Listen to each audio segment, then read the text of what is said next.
حسین حسین حسین حسین حسین حسین یا حسین حسین الغریب الغریب الحسین حسین الشہید الشہید الحسین حسین الغریب الغریب الحسین حسین الشہید الشہید الحسین لا حول ولا قوة إلا بالله العلي العظيم.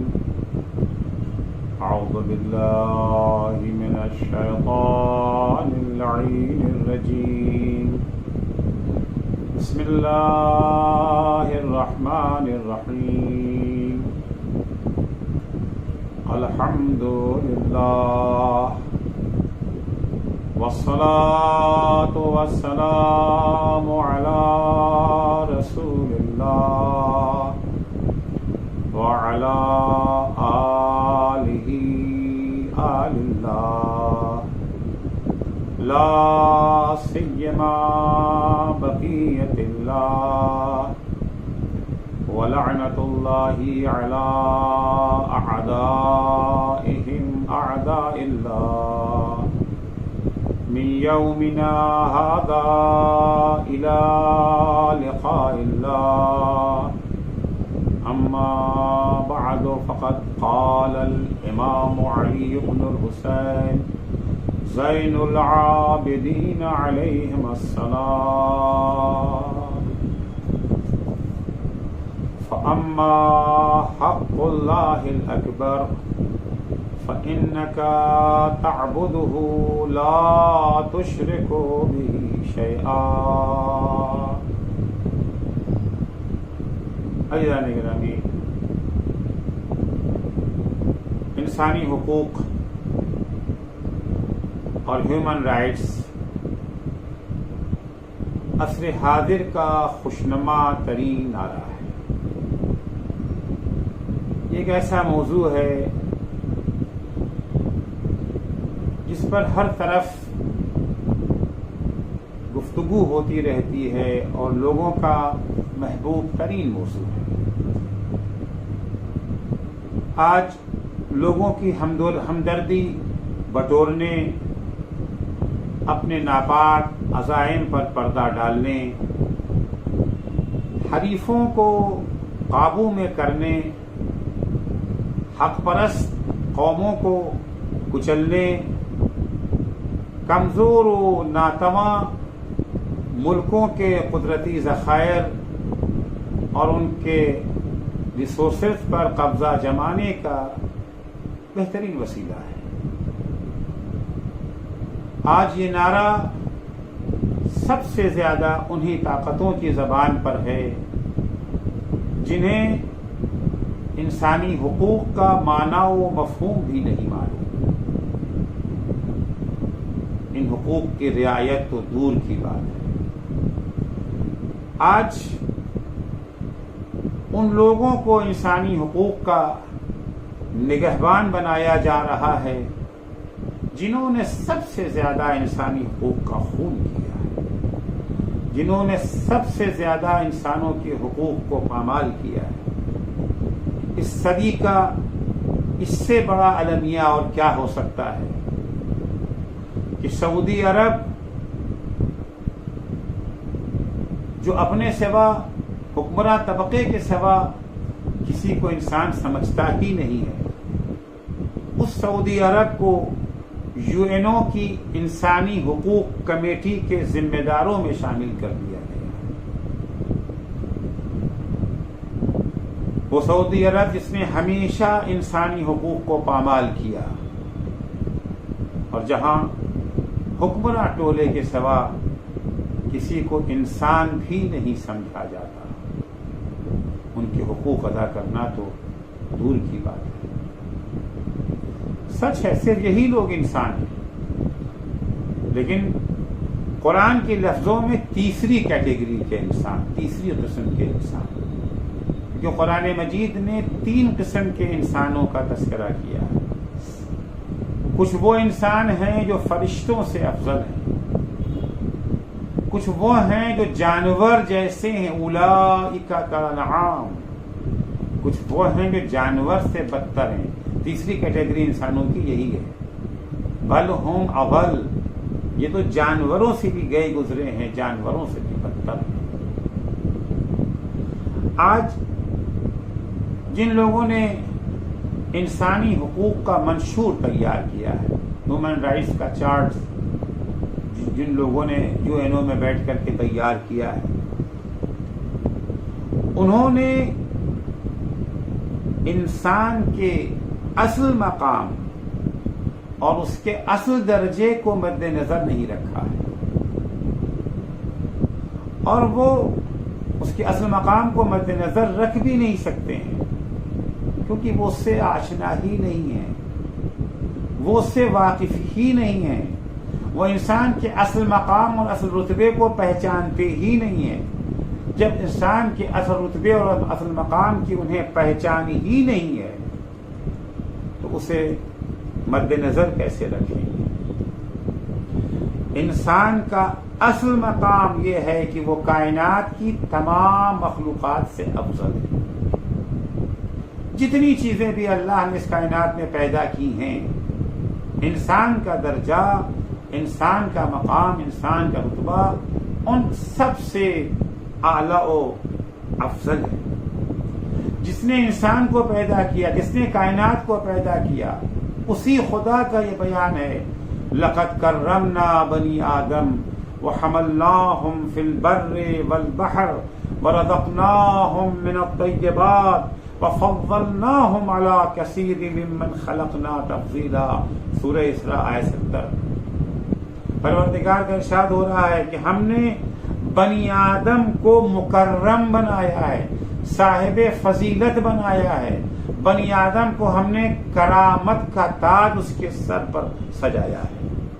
وَحَمَلْنَاهُمْ فِي الْبَرِّ وَالْبَحْرِ، ہم نے اسے خشکی اور تری کی سیر کرائی، وَرَزَقْنَاهُمْ مِنَ الطَّيِّبَاتِ، اور اسے ہم نے پاک و پاکیزہ رزق عطا کیا ہے، وَفَضَّلْنَاهُمْ عَلَى كَثِيرٍ مِّمَّنْ خَلَقْنَا تَفْضِيلًا، اور اپنی تمام مخلوقات پر ہم نے انسان کو برتری دی ہے۔ اگرچہ یہاں لفظ کثیر آیا ہے، لیکن سارے مفسرین یہاں پر جمی کا معنی کرتے ہیں، تمام مخلوقات پر ہم نے اسے برتری عطا کی ہے۔ اللہ جل شانہ جس نے انسان کو بھی پیدا کیا، کائنات کو بھی پیدا کیا، اللہ جب کائنات کی خلقت کا مقصد بیان کرتا ہے تو ارشاد فرماتا ہے کہ ہم نے یہ ساری کائنات اس لیے پیدا کی ہے تاکہ سب کے سب انسان کو سروس دیں، انسان کی خدمت کریں۔ ہم نے سب کو انسان کا خادم بنایا ہے، انسان کو پوری کائنات کا مخدوم بنایا ہے۔ هو الذی خلق لکم ما فی الارض جمیعا، سورہ بقرہ کی آیت 286 میں ارشاد ہوتا ہے کہ اللہ وہی ہستی ہے جس نے کائنات میں جو کچھ ہے، اے انسان، سب تیرے لیے بنایا ہے، سب تیرے فائدے کے لیے بنایا ہے، سب تیرے خادم ہیں، تو ان سب کا مخدوم ہے۔ اتنا ہی نہیں، اللہ نے انسان کو پوری کائنات پر حکومت کرنے کی، حکمرانی کی بھی صلاحیت دی ہے، پوری کائنات کو اس کے اختیار میں دے دیا ہے، اس کے قبضے قدرت میں دے دیا ہے، سب اس کی مٹھی میں ہے۔ چنانچہ سورہ جاثیہ کی آیت نمبر 13 میں ارشاد ہوتا ہے، وَسَخَّرَ لَكُم مَا فِي السَّمَاوَاتِ وَمَا فِي الْأَرْضِ جَمِيعًا مِّنْهُ، اللہ نے اپنی طرف سے، انسانی تصور نہ کرے کہ اس کا کارنامہ ہے۔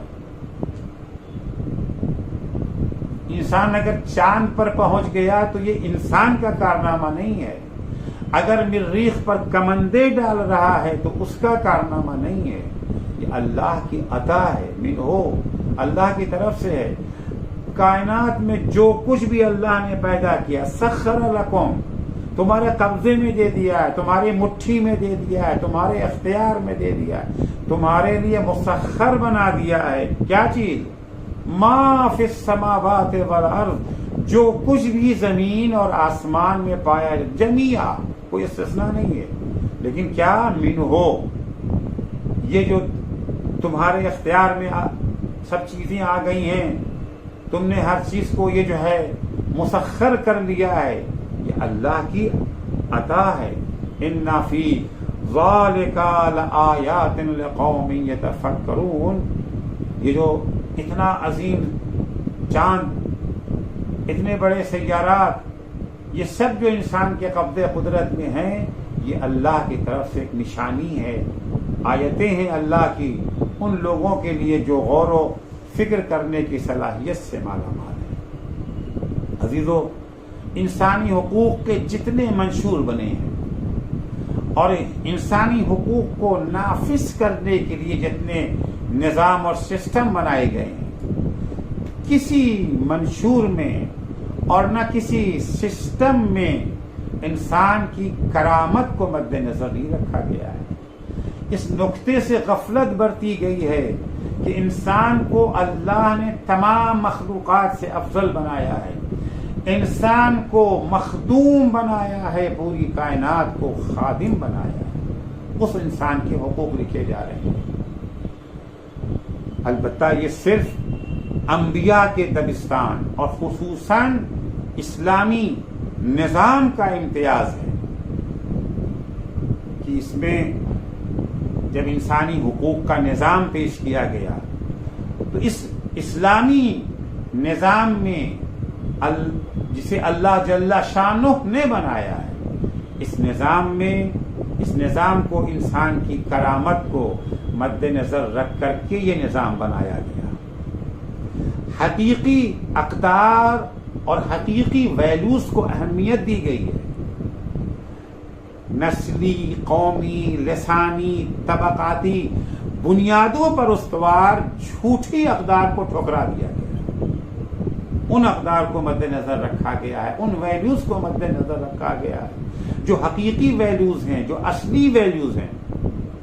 اسلام کی نگاہ میں اسلام تمام قوموں، تمام نسلوں، رنگوں، زبانوں اور طبقوں سے تعلق رکھنے والے انسانوں کو برابر کا درجہ دیتا ہے.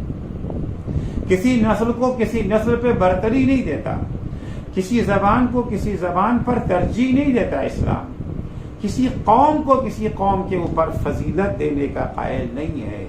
یہاں رنگ و نسل و زبان کی بنیاد پر فضیلتیں نہیں دی جاتی ہیں. کالے، گورے، عرب، عجم، اسلام کے نظام میں، اسلامی سسٹم میں سب برابر ہیں، سب یکساں ہیں. انسانی حقوق کا اسلامی نظام فطری بنیادوں پر استوار ہے. فطرت کے تقاضوں کو مد نظر رکھتے ہوئے اس نظام کو تیار کیا گیا ہے. زمانہ قدیم ہی سے انسانی حقوق و اقدار کے سلسلے میں بہت سی کتابیں لکھی گئی ہیں، بہت سی تصنیفات سامنے آئی ہیں، لیکن شاذ و نادر ہی ایسے مصنفین اور صاحبان فکر و نظر ملیں گے جن کی عملی زندگی ان کی تحریری اور تقریری نظریات سے میل کھاتی ہے. عملی زندگی میں وہ کچھ اور ہیں، اپنی تحریروں میں کچھ اور ہیں. جو نظریات وہ اپنی تحریر میں پیش کرتے ہیں، جو نظریات اپنی تقریروں میں پیش کرتے ہیں، وہ نظریات ان کی عملی زندگی میں دور دور تک دکھائی نہیں دیتی. یہ خصوصیت آپ کو صرف انبیاء اعظام اور معصومین علیہم السلام ہی کے یہاں ملے گی. انہی کی سیرت میں کہ جو زبان سے کہا وہی ان کی عملی زندگی میں بھی نظر آتا ہے. عزیزو، چوتھے امام زین العابدین علیہ الصلاۃ والسلام بھی انہی چند گنی چنی شخصیتوں میں سے ایک ہیں جنہوں نے علماً اور عملاً انسانی کرامت کی بنیاد پر انسانی حقوق کو بیان فرمایا ہے. جو حقوق انسانوں کے امام نے اپنی زبان سے بیان کیے ہیں وہی حقوق امام علیہ السلام کی عملی زندگی میں بھی نظر آتے ہیں. یہ تو ممکن ہے کہ بعض حقوق زبان سے بیان نہ ہوئے ہوں مگر عمل میں نظر آتے ہوں، لیکن یہ ممکن نہیں ہے کہ زبان سے حقوق بیان ہوئے ہوں لیکن عمل کے منزل میں وہ حقوق ادا نہ کیے گئے ہوں۔ امام زین العابدین علیہ الصلوۃ والسلام نے جب انسانی حقوق کا منشور پیش کیا، جب انسانی حقوق کو بیان کیا، تو انسانوں کے حقوق بیان کرنے سے پہلے مقدمتاً بندوں پر اللہ کے حقوق کا تذکرہ کیا ہے کہ اللہ کا حق کیا ہے بندوں کے اوپر، کیونکہ یہی حقوق انسانی حقوق کے نفاذ کا ضامن ہے۔ دیکھیے، اگر انسان اللہ کا حق ادا نہیں کرتا ہے تو ناممکن ہے کہ وہ انسانوں کا حق ادا کر سکے۔ زبان سے تو وہ حقوق بیان ہو سکتے ہیں، تحریروں میں وہ حقوق لکھے جا سکتے ہیں، اچھی تقریر کی جا سکتی ہے، اچھا آرٹیکل تیار کیا جا سکتا ہے، اچھا چارٹ ہیومن رائٹس کا تیار کیا جا سکتا ہے، لیکن اگر ہیومن رائٹس کے چارٹ کو تیار کرنے والے اپنے خالق، اپنے مالک اللہ کے حق کو ادا نہیں کرتے ہیں، ناممکن ہے کہ وہ انسانوں کے حق کو ادا کر دیں۔ خوبصورت نعرے تو لگائے جا سکتے ہیں، تھوڑے بہت حقوق بھی شاید ادا کر دیے جائیں نارمل حالات میں، لیکن جہاں بحرانی حالات پیدا ہو جاتے ہیں، جہاں انسانی حق کو ادا کرنے کی صورت میں ان کی اپنی زندگی خطرے میں پڑ جاتی ہے، ان کے اپنے مفادات خطرے میں پڑ جاتے ہیں، پھر کسی کو انسانی حق یاد نہیں رہتا۔ لیکن جن لوگوں کی بنیاد اللہ کے حقوق کی ادائیگی پر استوار ہے، جو اللہ کے حق کو پہچانتے بھی ہیں اور اللہ کے حق کو ادا بھی کرتے ہیں، ان کے ہاں انسانی حقوق کی پامالی کا شائبہ تک نظر نہیں آتا ہے کہ وہ انسان کے حقوق کو پامال کرتے ہیں۔ انسانی حقوق کی مکمل پاسداری ہمیں صرف انہی ہستیوں کے ہاں دکھائی دیتی ہے جنہوں نے اللہ کے حقوق کی ادائیگی میں کبھی کوئی کوتاہی نہیں کی۔ معصومین علیہ السلام کی عملی زندگی اس کی بہترین گواہ ہے۔ ان کی عملی سیرت کو اٹھا کر کے دیکھ لیں، جو حقوق انہوں نے انسانوں کے زبان سے بیان کیے ہیں، ذرہ برابر بھی کمی ان کی عملی زندگی میں انسانوں کے حقوق کی ادائیگی کے سلسلے میں نہیں پائی جاتی۔ دوست ہوں یا دشمن، سبھی اس بات کے معترف ہیں کہ انہوں نے کبھی دوست تو دوست، دشمن کے حقوق بھی پامال نہیں کیے۔ چنانچہ امام زین العابدین علیہ الصلوۃ والسلام بندوں پر اللہ کے حقوق کو بیان کرتے ہوئے فرماتے ہیں، فَأَمَّا حَقُّ اللَّهِ الْأَكْبَرُ، سب سے بڑا حق اللہ کا ہے، کیونکہ اللہ ہی تمام حقوق کا سرچشمہ ہے۔ آج اگر ہم کہتے ہیں انسان کا یہ حق ہے، یہ حق ہے، یہ حق ہے، اس لیے یہ حق ہے کہ یہ حق اللہ نے عطا کیا ہے۔ اگر اللہ یہ حق عطا نہ کرتا، اگر پروردگار یہ حق عطا نہ کرتا تو کسی انسان کا کوئی حق تھا ہی نہیں، کسی انسان کا کوئی حق بنتا ہی نہیں۔ حق اللہ نے عطا کیا، لہذا سب سے بڑا حق کس کا ہے؟ سب سے بڑا حق اللہ کا ہے۔ فَأَمَّا حَقُّ اللَّهِ الْأَكْبَرُ، تمام حقوق کا سرچشمہ یہی ہے کہ اگر یہ حق ادا ہو گیا تو بقیہ حقوق کی ادائیگی کی امید کی جا سکتی ہے، لیکن اگر اس حق کو نظر انداز کر دیا گیا تو تقریروں، سیمیناروں، کانفرنسوں، کتابوں، مقالات کی حد تک تو انسانی حقوق کاغذوں میں نظر آ سکتے ہیں لیکن عملی زندگی میں ہرگز نظر نہیں۔ امام فرماتے ہیں اللہ کا سب سے بڑا حق کیا ہے؟ فَإِنَّكَ تَعْبُدُهُ لَا تُشْرِكُ بِهِ شَيْئًا، اللہ کا سب سے بڑا حق یہ ہے کہ صرف اور صرف اسی کی عبادت کرو، اسی کی پرستش کرو، اسی کی اطاعت کرو، نہ کسی کو اس کی اطاعت میں شریک قرار دو، نہ کسی کو اس کی عبادت میں شریک قرار دو، یہاں تک کہ اپنے نفس کو بھی شریک قرار دو۔ اطاعت صرف اللہ کی کرنا ہے، اپنے نفس کی بھی اطاعت نہیں کرنا ہے۔ اللہ ہمیں حکم دے رہا ہے غریبوں کی جو ہے مدد کا، ہمارا نفس کہتا نہیں ہرگز مت دینا ہے، پیسہ کسی کو مت دینا۔ اللہ ہمیں خمس ادا کرنے کا حکم دیتا ہے، زکوٰۃ دینے کا حکم دیتا ہے، اللہ ہمیں مظلوموں کی حمایت کا حکم دیتا ہے، نفس منع کرتا ہے۔ اس کی سنیں گے؟ اللہ کی سننا ہے۔ سب سے بڑا حق یہ ہے کہ صرف اور صرف اللہ کی آواز پہ لبیک کہنا، صرف اور صرف اس کی اطاعت کرنا، یا پھر ان لوگوں کی اطاعت کرنا جن کی اطاعت کا اللہ نے حکم دیا ہے۔ اب ان کی اطاعت در حقیقت اللہ ہی کی اطاعت ہے۔ پیغمبر کی اطاعت کا اللہ نے اگر حکم دیا، اگر ہم پیغمبر کی اطاعت کرتے ہیں تو در حقیقت اللہ کی اطاعت کرتے ہیں۔ ائمہ علیہم السلام کی اطاعت کا اگر اللہ نے ہمیں حکم دیا ہے اور ہم ائمہ علیہم السلام کی اطاعت کرتے ہیں تو در حقیقت اللہ کی اطاعت کرتے ہیں۔ تو پہلا حق یہ ہے کہ صرف اور صرف اللہ کی عبادت کریں، صرف اور صرف اللہ کی اطاعت کریں، نہ اس کی اطاعت میں کسی کو شریک قرار دیں، نہ اس کی عبادت میں کسی کو شریک قرار دیں۔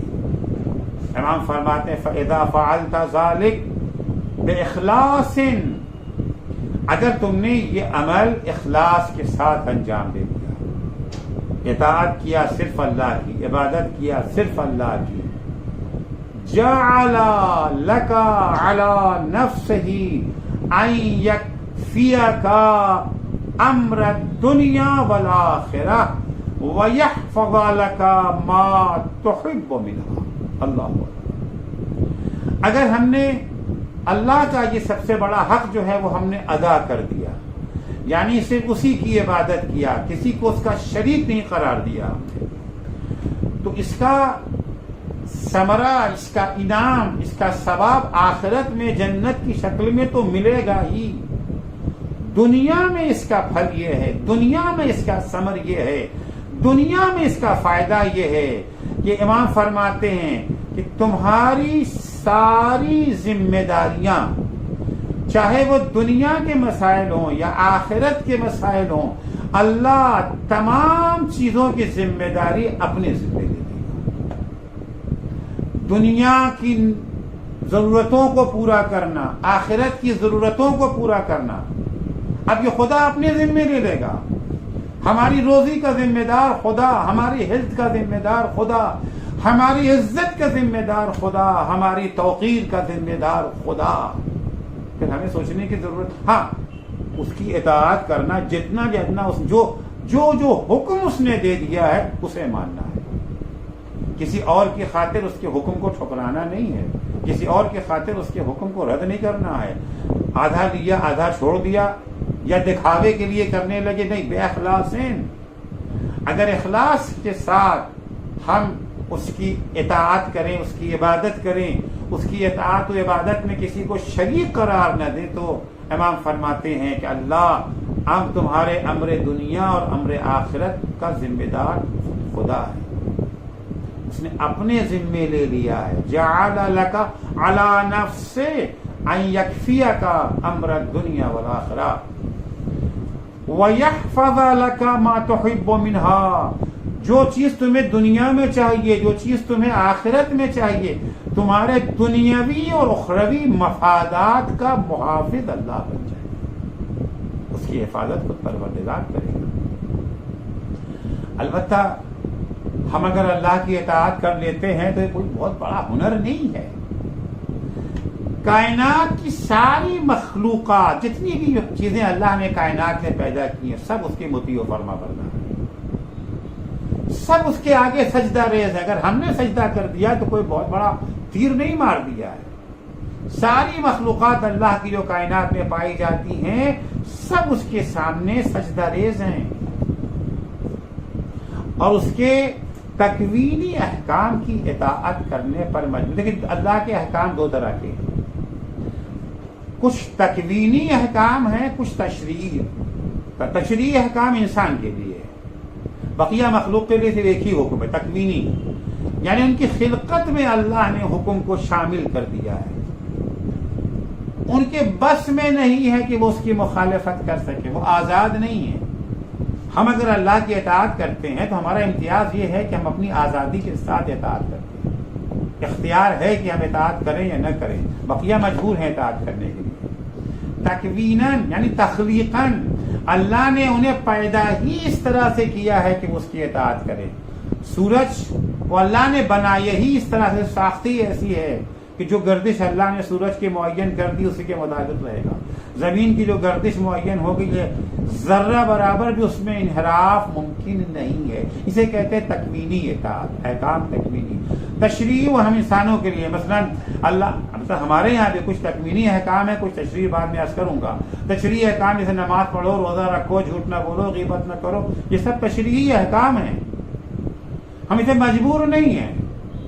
چاند کی طرح، سورج کی طرح، زمین کی طرح، پرندوں کی طرح، درختوں کی طرح مجبور ہم نہیں ہیں۔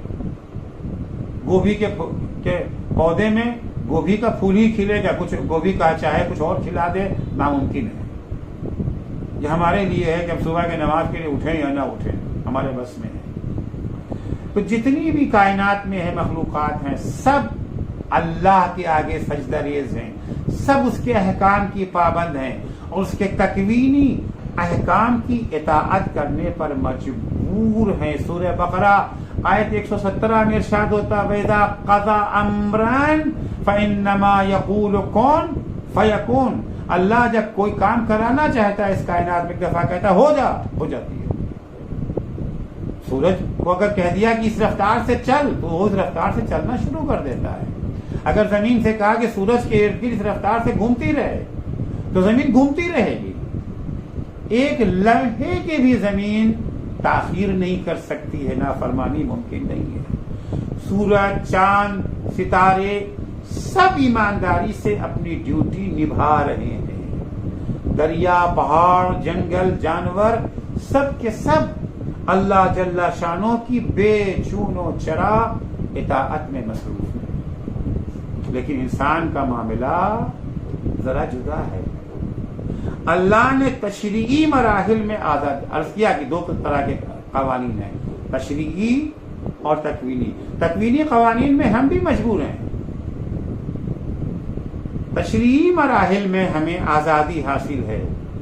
یہی وجہ ہے کہ تشریعی قوانین کی کچھ لوگ اطاعت کرتے ہیں، کچھ اطاعت نہیں کرتے، کچھ نماز پڑھتے ہیں، کچھ نہیں پڑھتے، کچھ روزہ رکھتے ہیں، کچھ نہیں رکھتے، کچھ غیبت کرتے ہیں، کچھ غیبت نہیں کرتے، کچھ جھوٹ بولتے ہیں، کچھ جھوٹ نہیں بولتے، کچھ فراڈ کرتے ہیں، کچھ فراڈ نہیں کرتے، کچھ مومنین کی توہین کرتے، کچھ مومنین کی توہین نہیں کرتے ہیں، کچھ اطاعت کرتے ہیں اور کچھ سرکشی و نافرمانی کرتے ہیں۔ قرآن مجید اس حقیقت کو ان لفظوں میں بیان فرما رہا ہے۔ سورہ حج کی آیت نمبر 18 میں ارشاد ہوتا ہے أَلَمْ تَرَ أَنَّ اللَّهَ يَسْجُدُ لَهُ مَنْ فِي السَّمَاوَاتِ وَمَنْ فِي الْأَرْضِ وَالشَّمْسُ وَالْقَمَرُ وَالنُّجُومُ وَالْجِبَالُ وَالشَّجَرُ وَالدَّوَابُ وَكَثِيرٌ مِّنَ النَّاسِ وَكَثِيرٌ حَقَّ عَلَيْهِ الْعَذَابُ۔ کیا تم دیکھ نہیں رہے ہو کہ جو کچھ بھی آسمانوں میں ہے، زمینوں میں ہے، یہ سورج، یہ چاند، یہ ستارے، یہ پہاڑ، یہ درخت، یہ چوپائے، سب کے سب اور بہت سے انسان، وہاں پر سب کے سب ہیں، مگر انسان کی باری جب آئے تو سب نہیں، بہت سے، اور بہت سے انسان اللہ کی بارگاہ میں سجدہ ریز ہیں، اس کی بارگاہ میں سر تسلیم خم کیے ہوئے ہیں۔ وَكَثِيرٌ حَقَّ عَلَيْهِ الْعَذَابُ، اور بہت سارے انسان وہ ہیں جو عذاب کے حقدار اور مستحق بن گئے ہیں کیونکہ انہوں نے اللہ کی نافرمانی کی، اللہ کے آگے سجدہ کرنے کے بجائے سرکشی پہ اتر آئے۔ وَمَنْ يُهِنِ اللَّهُ فَمَا لَهُ مِن مُكْرِمٍ، عزت دینے والا خدا ہے، اگر خدا کسی کو ذلیل کر دے تو پھر کوئی اسے عزت نہیں دے سکتا۔ ان کی ڈیوڑھی پر عزت تلاش نہ کریں، ان کے پیچھے عزت حاصل کرنے کے لیے نہ بھاگیں۔ عزت کا خزانہ، عزت کا سرچشمہ اللہ کی ذات ہے۔ قرآن مجید کا ہے فَمَن يُهِنِ اللَّهُ، جسے اللہ ذلیل کر دے، فَمَا لَهُ مِن مُکرم، اسے کوئی بھی عزت نہیں دے سکتا ہے۔ ان اللہ یفعل ما یشاء، جو چاہتا ہے اللہ انجام دیتا ہے۔ تو انسانوں میں کچھ وہ ہیں جو اللہ کے تشریعی احکام کی، اللہ کے احکام کی اطاعت کرتے ہیں، کچھ وہ ہیں جو اللہ کے احکام کی اطاعت نہیں کرتے۔ پھر عرض کر دوں کہ قوانین دو طرح کے، تکوینی اور تشریعی۔ ہم انسانوں کے اندر دو پہلو پایا جاتا ہے، تکوینی اور تشریعی۔ بقیہ سب کے لیے فقط تکوینی احکام ہیں، لیکن ہمارے لیے تکوینی بھی ہیں اور تشریعی احکام بھی ہیں۔ تکوینی لحاظ سے انسان بھی تمام مخلوقات ہی کی طرح اطاعت گزار ہے، مجبور ہے اطاعت کرنے میں۔ تکوینی اعتبار سے ہم خدا کی مخالفت کر ہی نہیں پاتے، ساری سرکشی، ساری نافرمانی تشریعی احکام میں ہے۔ تکوینی احکام میں ہم خدا کی حکم کی ذرہ برابر بھی نافرمانی نہیں کرتے۔ ہر انسان کا دل اللہ کے حکم کے مطابق دھڑک رہا ہے، کر سکتے ہیں تھوڑی دیر کے لیے روک لیں، جب چاہیں چھوڑ دیں، جب چاہے حرکت کرنے لگے، جب چاہے سے بند کر دیں، ممکن ہے یہ تو کر سکتے ہیں۔ جب چاہے سچ بولیں، جب چاہے جھوٹ بولیں، جب چاہے غیبت کریں، جب چاہے غیبت نہ کریں، لیکن یہ ممکن نہیں ہے کہ جب چاہے ہمارا دل دھڑکے، جب چاہے دل، کیونکہ یہ تکوینی حکم ہے۔ دل کے دھڑکنے میں ہم مجبور ہیں، اس کے حکم کے مطابق ہمارا دل دھڑک رہا ہے اور بدن کے تمام حصوں تک خون پہنچا رہا ہے۔ ماں کے شکم میں رحم خدا کی اطاعت کرتے ہوئے بچے کو پروان چڑھاتا ہے، تو یہ تکوینی ہے۔ اس کی نافرمانی، رحم نافرمانی نہیں کرتا، خدا کے مقرر کیے ہوئے نظام سے ذرہ برابر سرپیچی نہیں کرتا۔ گردہ، جگر، معدہ، ہارٹ، ہاضمے کا یہ جو ہے نظام، نروس سسٹم، سب کے سب خدا کے فرمانبردار ہیں اور تکوینی طور پر اس کی اطاعت کر رہے ہیں۔ لیکن تشریعی میدان میں اللہ نے انسانوں کو آزادی عطا کی اور یہ آزادی نہایت قیمتی سرمایہ ہے جو اللہ نے ہم انسانوں کو عطا کیا ہے۔ اسی آزادی کی بنا پر ہمیں ثواب اور عقاب کا حقدار قرار دیا گیا ہے۔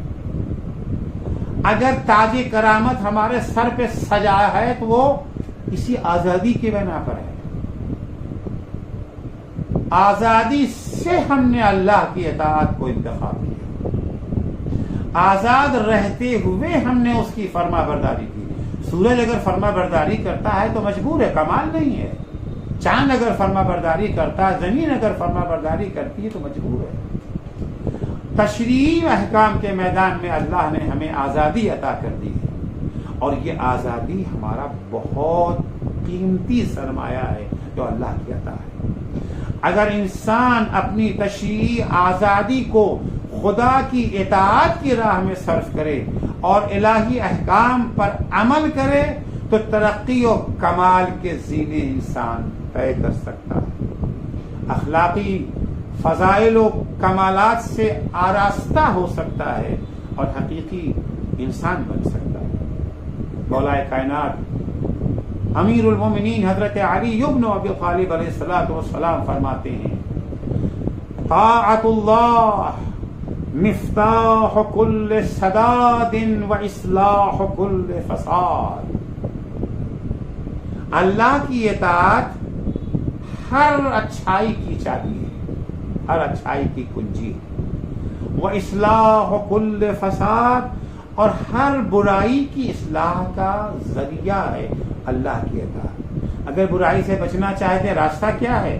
اللہ کی اطاعت۔ اگر ہم اچھے راستے پہ چلنا چاہتے ہیں، اگر ہم اچھا انسان بننا چاہتے ہیں، کیا راستہ ہے، کیا طریقہ ہے، کیسے ہم اچھے انسان بن سکتے ہیں؟ مولا فرماتے ہیں اس کا ایک ہی راستہ ہے، وہ ہے اللہ کی اطاعت۔ البتہ عرض کیا تشریعی اطاعت، تکوینی اطاعت تو ہم کر ہی رہے ہیں، چاہیں یا نہ چاہیں۔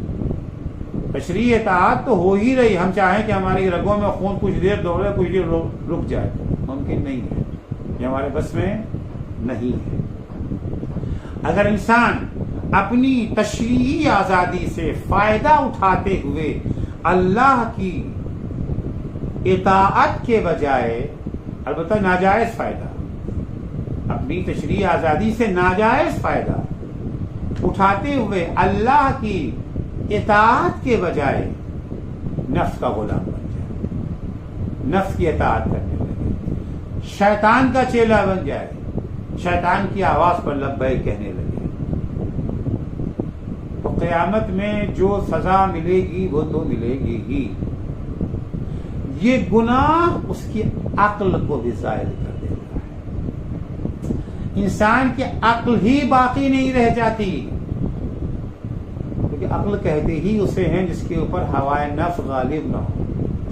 چھٹے امام جعفر صادق علیہ الصلوۃ والسلام سے کسی نے دریافت کیا، مولا یہ بتائیے من العاقل، عاقل کسے کہتے ہیں؟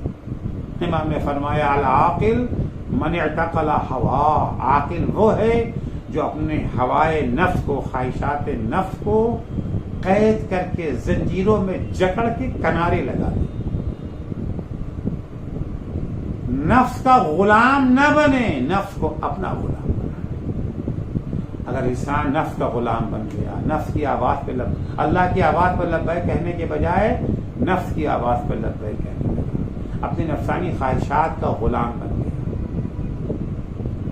تو یہ غلامی اس کی عقل کو بھی زائل کر دیتی ہے، عقل پر پردہ پڑ جاتا ہے، انسان کو سامنے کے حقائق پھر نظر نہیں آتے۔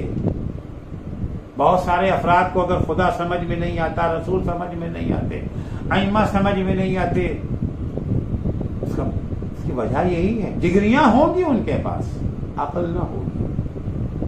عقل اور ہے، ڈگریاں اور ہیں۔ انسان جب نفس کی غلامی میں چلا جاتا ہے تو زبان ہوتے ہوئے بھی وہ گونگا ہو جاتا ہے، کان ہوتے ہوئے بھی وہ بہرا ہو جاتا ہے، آنکھیں ہوتے ہوئے بھی وہ اندھا ہو جاتا ہے۔ پھر انسان اپنی پوری زندگی انسانی اقدار کو اپنے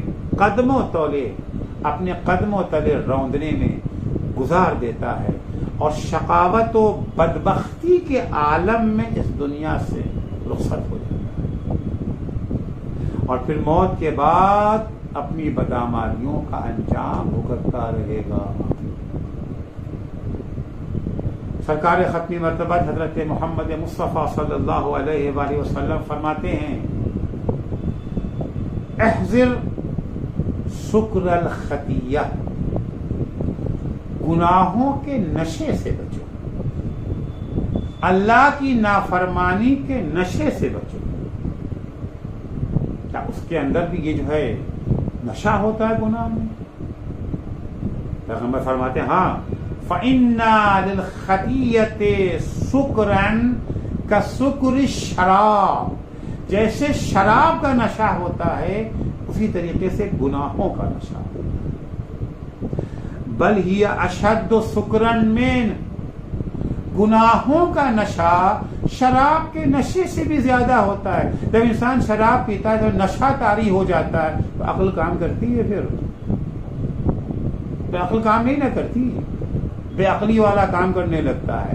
اسی طرح سے جس طرح سے شراب کا نشہ جب انسان پر سوار ہو جاتا ہے تو عقل زائل ہو جاتی، اسی طرح سے گناہ کا نشہ انسان پر سوار ہوتا ہے، نافرمانی کا نشہ جب انسان پر سوار ہوتا ہے اس کی بھی عقل ظاہر ہو جاتی ہے، اس کی بھی عقل پر پردہ پڑ جاتا، پتھر پڑ جاتا ہے اس کے۔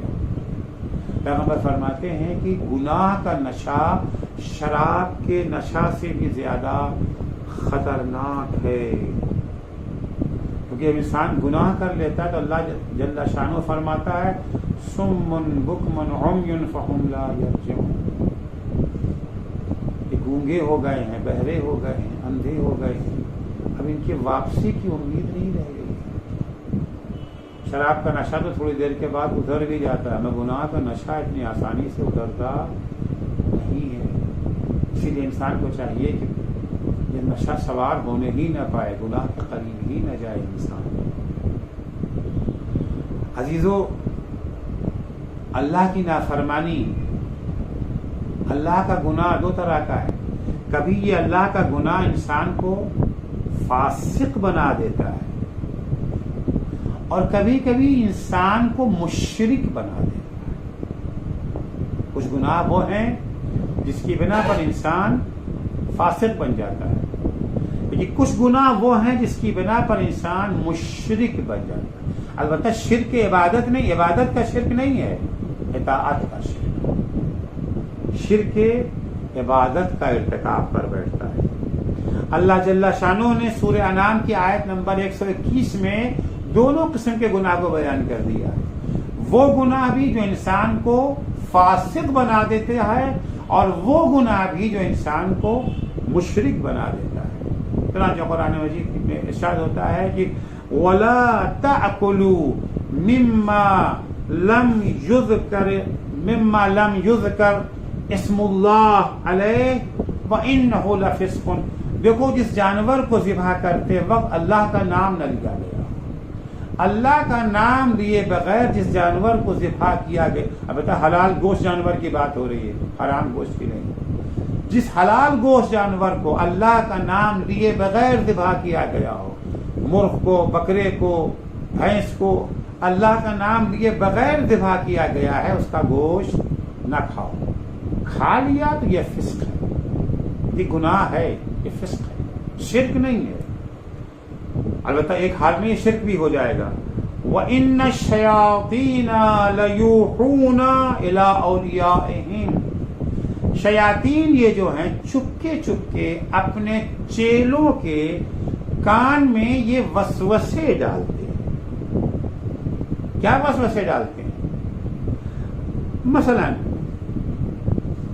چلو سنیما چلو، مسجد جا کے کیا کرو گے، کلب چلو، مجلس میں جا کے کیا کرو گے، فاحشہ خانے میں چلو، مدرسوں میں جا کے کیا کرو گے، شراب خانوں میں چلو، بندگان خدا کی خدمت کے چکر میں کہاں پڑو گے. شیاطین اپنے چیلوں کے کانوں میں چپکے چپکے یہ وسوسے ڈالتے لیجادلوکم، تاکہ تم یہ جو ہے مجادلہ کرنے لگو مومنوں سے، مسلمانوں سے، اسلامی قوانین کے سلسلے میں. وہ کہتے چلو نماز پڑھنے چلو، لیکن شیطان نے کان میں اس طرح سے وسوسہ کیا نماز کے خلاف کہ اب بحث کرنے لگے. ارے نماز میں کیا رکھا ہے، ارے نماز سے کیا ہوتا ہے، اور کہاں خدا نے کہا ہے، ارے نہیں قرآن میں اس کا مطلب یہ نہیں ہوتا ہے. ارے کہا بھی ہے تو یہ 1400 سال پہلے کی بات ہے، آج کی بات تو نہیں ہے. یہ جو بحث ہونے لگتی ہے کبھی نماز کے بارے میں، کبھی روزے کے بارے میں، کبھی حجاب کے بارے میں، کبھی خمس کے بارے میں، اللہ کے قوانین کے بارے میں، یہ اثر ہے شیطان کے وسوسوں کا. البتہ شیطان ہر ایک کے کان میں وسوسہ کرنے میں کامیاب نہیں ہوتا، اپنے چیلوں کے جنہوں نے خود کو شیطان کی غلامی میں دے دیا ہے. شیاطین اپنے خفیہ منصوبوں کے تحت ہم سے غیر ذبیحہ گوشت، سود خواری، حجاب، ظالموں کی حمایت، مظلوموں کی نصرت کے بارے میں بحث کرتے ہیں. اگر ہم نے ان کی بات مان لی اور ان کی بات مان کر کے ان مسائل میں ہم نے حکم الہی سے منہ موڑ لیا، ایک دفعہ ہم نے غیر ذبیحہ گوشت کھا لیا بے توجہی کے بنا پر، غفلت کی بنا پر، اسے حرام سمجھتے ہوئے کھا لیا، گناہ سمجھتے ہوئے کھا لیا، یہ فسق ہے. لیکن اگر شیطان کے وسوسوں میں آنے کے بعد ہم نے بحث کرنا شروع کر دیا، ارے گوشت تو گوشت ہے، اللہ کا نام لو نہ لو، کیا اللہ کا نام لینے سے جانور بدل گیا؟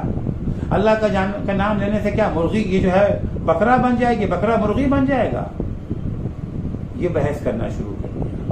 شیطانوں کے وسوسوں کی بنا پر اللہ نہ صرف یہ کہ ہم نے وہ غیر ذبیحہ گوشت کھایا، بلکہ اللہ کے حکم کے مقابلے میں بھی آ گئے، حرام کو حلال ثابت کرنے لگے. یہ شرک ہے. اب یہ صرف فسق نہیں ہے، اگر ان کے بہکاوے میں آ کر کے ان کے استدلال کو مان کر کے ہم نے اللہ کے حکم کی نافرمانی شروع کر دی تو یہ صرف فسق نہیں ہے بلکہ اس کا شمار شرک میں ہوگا. پھر عرض کروں، شرک عبادت نہیں، شرک اطاعت ممکن ہے نمازیں بھی پڑھ رہے ہوں اور غیر ذبیحہ بھی کھا رہے ہوں، ممکن ہے روزے بھی رکھ رہی ہوں اور حجاب بھی نہ کر رہی ہوں۔ حجاب کے مقابلے میں کون کہتا ہے کہ حجاب واجب ہے؟ اب ظاہر سی بات ہے عورت آزاد ہے اور دنیا بھر کی باتیں جو عام طور سے کی جاتی ہیں، تو یہ صرف گناہ نہیں ہے، یہ صرف فسق نہیں ہے، بلکہ اس کے ساتھ ساتھ یہ شرک بھی ہے۔ لیکن عرض کیا یہ شرک طاعت ہے، شرک عبادت نہیں ہے۔ انشاءاللہ کل کی مجلس میں اس کے مزید وضاحت کرنے کی کوشش کروں گا۔ عزیزو، سن 60 ہجری میں صرف فسق نہیں ہو رہا تھا، شرک ہو رہا تھا۔ صرف اللہ کے حکم کی نافرمانی نہیں ہو رہی تھی کہ اللہ کا حکم مانتے ہوئے نہیں، اللہ نے جن چیزوں کو حرام قرار دیا تھا انہیں حلال کیا جا رہا تھا، مستحلا لحرم اللہ۔ جب یہ منزل آ جاتی ہے، جب یہ موقع آ جاتا ہے کہ جہاں فسق ہی نہیں ہے بلکہ فسق جب شرک میں تبدیل ہونے لگتا ہے، ایسے موقع پر مومنوں کی ذمہ داریاں بڑھ جاتی ہیں۔ امام حسین علیہ السلام نے اگر مدینہ چھوڑا تھا، اگر کربلا آئے تھے، اتنی عظیم قربانیاں دینے کے لیے تیار ہو گئے تھے، کیونکہ حالات بدل چکے تھے۔ اب صرف اللہ کی نافرمانی فسق کی حد تک نہیں رہ گئی، اللہ کی نافرمانی شرک کی حد تک بڑھ گئی۔ امام حسین جب چل رہے ہیں مدینے سے، انجام کو جانتے ہیں، انجام کی خبر ہے، پتہ ہے حسین کو کیا ہوگا۔ حسین یہ بھی جانتے ہیں کہ کربلا میں میرا سر تن سے جدا کیا جائے گا۔ حسین یہ بھی جانتے ہیں کہ میری بہن زینب کے سر سے چادر چھنے، میری بہنیں اسیر کر کے در بدر پھرائی جائیں گی۔ جس وقت امام حسین مدینے سے نکل رہے تھے، جناب محمد حنفیہ نے آ کر کے امام حسین سے کہا کہ بھیا آپ پتہ ہے کہ آپ کا انجام کیا ہوگا، آپ تو جانتے ہیں، پھر اپنے ہمراہ یہ بیویوں کو کہاں لے جا رہے ہیں؟ انہیں مدینے میں چھوڑ دیجیے، ہم ان کی حفاظت کریں گے۔ ایسا نہیں ہے کہ امام حسین کو محمد حنفیہ پہ بھروسہ نہیں، بہت بھروسہ ہے۔ بھروسہ نہ ہوتا تو محمد حنفیہ کو اپنا وصی بنا کے نہ جاتے، وصیت نامہ کربلا، مقصد کربلا کی جہاں وضاحت ہوتی ہے وہ محمد حنفیہ کے حوالے کر کے نہ جاتے۔ محمد حنفیہ کے جواب میں امام حسین نے وہی جملہ کہا ہے جو جملہ رسول خدا نے امام حسین کے جواب میں کہا تھا، بس ایک لفظ کی تبدیلی کے ساتھ۔ جس وقت سرکار سید الشہداء نانا کی قبر پر رخصت آخر کے لیے آئے تھے، نانا کی قبر سے لپٹ کے روتے روتے امام کو نیند آ گئی۔ خواب میں نانا کو دیکھا، کہتے نانا کیا آپ کی قبر میں تھوڑی سی جگہ حسین کے لیے نہیں؟ پیغمبر فرماتے ان اللہ شاء یراک قتیلا، میرے لال حسین، اللہ کی منشا یہی ہے کہ تم قتل کیے جاؤ، تمہاری شہادت کے بغیر اسلام نہ بچے گا۔ میں یہی جملہ ہے، تھوڑی سی ترمیم کے ساتھ امام حسین نے محمد حنفیہ سے کہا بھیا ان اللہ شاء یراہن سبایا، اللہ کی منشا یہی ہے کہ میری بہنیں اسیر کر کے در بدر پھرائی جائیں۔ جس طرح سے حسین کی شہادت کے بغیر اسلام نہ بچے گا، زینب کی اسیری کے بغیر حسین کی شہادت نہ بچے گی۔ عزیز، جب میں نے جملہ مقتل میں پڑھا تو بڑا حیران تھا کہ پالنے والے تو کیوں چاہتا ہے کہ زینب کے سر سے چادر چھنے؟ پالنے والے تو کیوں چاہتا ہے کہ ام کلثوم کے بازو میں رسن بندھے؟ کیوں چاہتا ہے کہ سیدانیاں در بدر پھرائی جائیں؟ لیکن کربلا کے بعد کے حالات نے مصلحت کو واضح کر دیا کہ اگر زینب اسیر ہو کے کوفہ نہ جاتی، اگر ام کلثوم اسیر ہو کر کے شام نہ جاتی، اگر سید سجاد ہاتھوں میں ہتھکڑی، پیروں میں بیڑی، گلے میں خاردار توق لیے کوفہ و شام کے بازار میں نہ جاتے، تو کسی کو پتہ بھی نہ چلتا کہ کربلا میں کون مارا گیا اور کیوں مارا گیا، کیونکہ بنی امیہ نے اپنے پروپیگنڈوں کے زور پر جو ماحول بنا رکھا تھا، دور دراز کے شہروں کو تو جانے دیجئے، کوفہ جو کربلا سے ملا ہوا شہر ہے، کوفے والوں کو بھی یہ پتا نہ تھا کہ کربلا میں کون مارا گیا ہے، کیوں مارا گیا ہے۔ یہ تو ہمارا سلام ہو زینب ام کلثوم پر، ہمارا سلام رقیہ و سکینہ پر، ہمارا سلام امام زین العابدین پر، جن کے خطبوں نے، جن کے بیانات نے بنی امیہ کو رسوا کر دیا اور شہادت حسین کو زندہ جاوید بنا دیا۔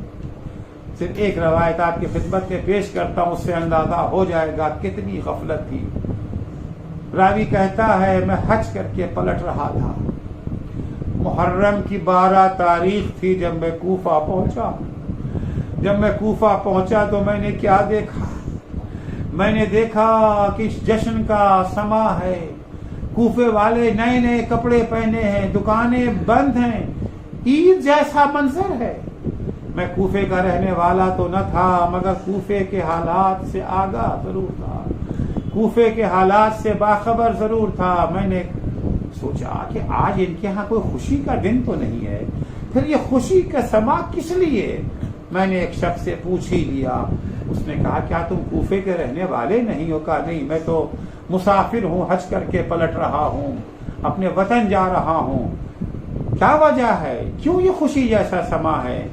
وہ کہتا ہے کہ الیاذ باللہ خاکم بدہن، کربلا میں خارجی مارا گیا ہے جس نے امیر المومنین کے خلاف خروج کیا تھا، اس کے اہل حرم اسیر کر کے لائے جا رہے ہیں، ہم انہی کے تماشے کی تیاریوں میں مصروف ہیں، اسی کی خوشی منا رہے ہیں۔ راوی کہتا ہے میں نے سوچا میں بھی رک جاتا ہوں، دیکھتا ہوں کہاں کے رہنے والے ہیں، کون سے خارجی ہیں، تاکہ میں بھی اپنے وطن جا کر کے تفصیلات اپنے وطن والوں کو بتا سکوں۔ اس کا کہنا ہے میں گوشے میں کھڑا ہو گیا، ابھی تھوڑی ہی دیر گزری تھی، ایک آواز بلند ہوئی کہ اسیروں کا قافلہ شہر میں داخل ہو رہا ہے۔ اب جو میں نے سر اٹھا کے دیکھا تو مجھے کیا نظر آیا؟ آگے آگے کچھ نیزے ہیں، نیزوں کے اوپر کچھ سر بلند ہیں۔ اب جو میں نے چہرے پر غور کرنا شروع کیا، چہرے سے نور برس رہا تھا۔ میں بڑا حیران ہوا۔ کہتے ہیں یہ خارجی ہیں۔ ارے یہ کیسے خارجی ہیں؟ ان کے چہرے اتنے نورانی ہیں۔ ابھی میں اسی حیرت و استعجاب کے عالم میں تھا کہ میں نے دیکھا کچھ اونٹ داخل ہو رہے ہیں، اونٹ کے اوپر نہ محمل ہے نہ کجاوا، ننگی پیٹھ اونٹ پر کچھ بیویاں بیٹھی ہوئی ہیں، کچھ بیویوں کی آغوش میں کچھ ننھے ننھے بچے بھی ہیں، بیویوں کے بازوؤں میں رسیاں بندھی ہوئی ہیں، سر پہ نہ مقنا ہے نہ ردا، بچے اتنے بھوکے ہیں کہ ان کا چہرہ زرد ہو گیا ہے، اتنے پیاسے ہیں کہ ہونٹوں پہ پپڑیاں جمی ہوئی ہیں۔ کوفے کی عورتوں سے یہ عالم دیکھا نہ گیا، گھر میں گئیں، وہاں سے جا کے صدقے کا خرما لے کر کے آئیں، بچوں میں بانٹنا چاہا۔ میں نے دیکھا کہ ایک بی بی اسیروں کے درمیان سے اٹھی، اے کوفے والیو، ارے ہمیں صدقہ نہ دو، ان الصدقۃ علینا حرام، ہم پہ صدقہ حرام ہے۔ کوفے کی عورتیں کہنے لگی بی بی ہم نے بڑے اسیر دیکھے ہیں مگر تم جیسے شریف اسیر نہیں دیکھے۔ بھوک کا یہ عالم ہے کہ چہرہ زرد پڑ گیا ہے، پیاس کا یہ عالم ہے کہ ہونٹوں پہ پپڑیاں جمی ہیں، اور شرافت کا یہ عالم ہم صدقہ نہ کھائیں گے۔